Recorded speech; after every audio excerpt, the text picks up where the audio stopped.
হেডছাৰৰ চকু গাঁৱৰ জীয়ৰী বোৱাৰীত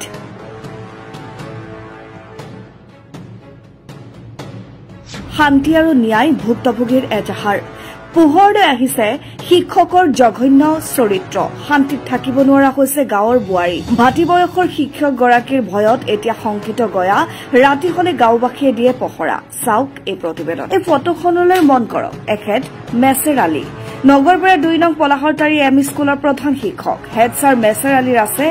এক বিশেষ অভ্যাস ৰাতি হলে লোকৰ বাৰীত চুপ লৈ থাকে বোৱাৰী চিকাৰ বিচাৰি জীয়ৰী বোৱাৰী নিশা বাহিৰলৈ উলালেই হয় হেডছাৰৰ কামনাৰ বুলি পূৰ্বেও হেডছাৰ মেছেৰ আলীৰ বিৰুদ্ধে আছে এনে বহু অভিযোগ পলাহৰতাৰী অঞ্চলৰ এগৰাকী মহিলাক নিশা প্ৰায় 11 বজাত অকলে পাই পাছফালৰ পৰা গবা মাৰি ধৰে আৰু ধৰ্ষণৰ প্ৰচেষ্টা চলায় মহিলাগৰাকীৰ চিঞৰ বাখৰ শুনি স্বামী বাহিৰলৈ ওলোৱাত পলাই পত্ৰং দিয়ে হেডছাৰ মেছেৰ আলী আৰু কথা সদৰি কৰিলে অপহৰণ কৰাৰ ভাবুকি দিয়ে মহিলাগৰাকী সমস্ত ঘটনাৰ বিৱৰণেৰে নগৰবেৰা আৰক্ষী থানাত ভুক্তভোগীয়ে ইতিমধ্যে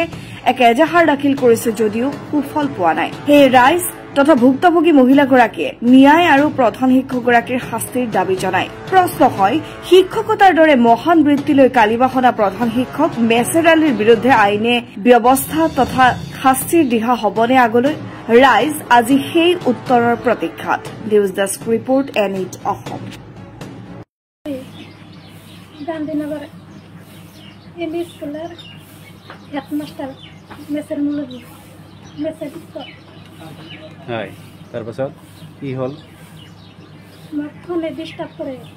ৰাস্তা ঘাটত বেয়া হ'লে মোক বেয়া কথা কয় আৰু ৰাতি কি হৈছিল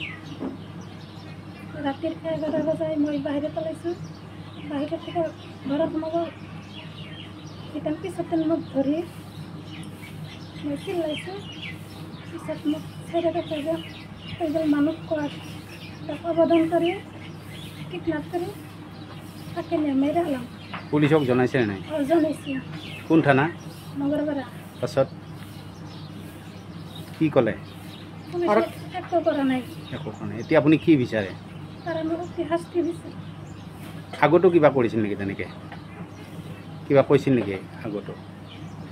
আগতে বেয়া কথা কৈ থাকে কি নাম ক'লে শিক্ষকজনৰ শিক্ষক এম স্কুলৰ প্ৰধান শিক্ষক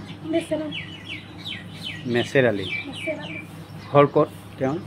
গান্ধীনগৰ 2 নং পলাহৰতাৰী ৰাইজ অলপ আতংকৰ সৃষ্টি হৈছে তাৰমানে 2 নং পলাহৰতাৰী এম স্কুলৰ প্ৰধান শিক্ষক মেছেৰ আলী মুলবী ইয়ে তাৰ মানে ঘৰে ঘৰে যায় জলপূৰ্বক বা মানে যিটো আপোনাৰ সম্পৰ্ক কৰিব খোজে যেটো আমি ইছলাম ধৰ্ম বা আমাৰ ইয়াৰ মতে মানে ইয়াৰ কাৰণে নাই তাৰপিছত ৰাইজে আমি বহুত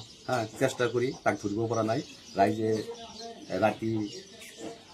টৰ্চ লাইট লৈ পহৰা দিবলৈ অৱস্থা হৈছে এই চৰতিশীল লম্পত এই যোৱা কেইদিনমান আগত 19 তাৰিখৰ পৰা শুনিছোঁ আমি যে এটা মহিলাৰ ঘৰত জলপূৰ্বক সোমাইছিল মহিলাৰ জলপূৰ্বক ধৰি সম্পৰ্ক কৰিব গৈছিল এনেকৈ চিঞৰাত সেই এৰি থৈ গৈছিল আৰু গুচি যোৱাৰ সময়ত মহিলাজনীক কৈছে তই যদি এইবিলাক কথা কাৰোবাক কৈ দিয়া তাকো অপহৰণ কৰি ঘৰবন্দীক হত্যা কৰি পেলা এই আৰু কিমান তাৰ সম্পৰ্ক আছে সেইটো মানে ক'ব নাযায় আৰু প্ৰমাণ পাতি সহ আছে আৰু সকলো ৰাইজে জানে ৰাইজে ৰাতি তাই টৰ্চ লাইট লৈ পহৰা দিব অৱস্থা হৈছে এই সন্দৰ্ভত আৰক্ষী প্ৰশাসনক জনোৱা হৈছিল আৰক্ষী প্ৰশাসনে আপোনাৰ 26 তাৰিখত এজাহাৰ দিয়া হৈছে আৰক্ষী বিভাগে তদন্ত চলাই আছে কোন থানা নগৰপাৰা আৰক্ষী থানা কি বিচাৰে গাঁওবাসী এতিয়া গাঁওবাসী মানে তাক উচিত শাস্তি বিচাৰে আৰু অতি শীঘ্ৰে তাক আটক কৰি জেল হাজত প্ৰেৰণ কৰিব লাগে আৰু শিক্ষা বিভাগৰ তৰফৰ পৰা আমাৰ এই ৰাইজৰ পৰা দাবী যে অতি শীঘ্ৰে তাক প্ৰধান শিক্ষকৰ পৰা চাকৰিৰ পৰা নিলম্বিত কৰিব লাগে নিলম্বন কৰি তাক উচিত শাস্তি প্ৰদান কৰিব লাগে নম্বৰ পলাহৰতাৰী মেছেৰ মুলবী দিনত হ'লে শিক্ষক ৰাতি হ'লে গুণ্ডা বুলি ক'ব পাৰি লম্পট শিক্ষক বুলি আমি ক'ব পাৰিম কেনে মানে তেওঁ মহিলাৰ লগত আমি তেওঁৰ ভয়তে আমাৰ গাঁওবাসীয়ে হাতত টৰ্চ লৈ লাঠি লৈ পেলাই পহৰা দিব লগা বাধ্য হৈ পৰিছিল কি ঘটিছিল মহিলাৰ লগত তেওঁ বলপূৰ্বকভাৱে সম্পৰ্ক স্থাপন কৰিছিল এঠাইতে আৰু বেলেগ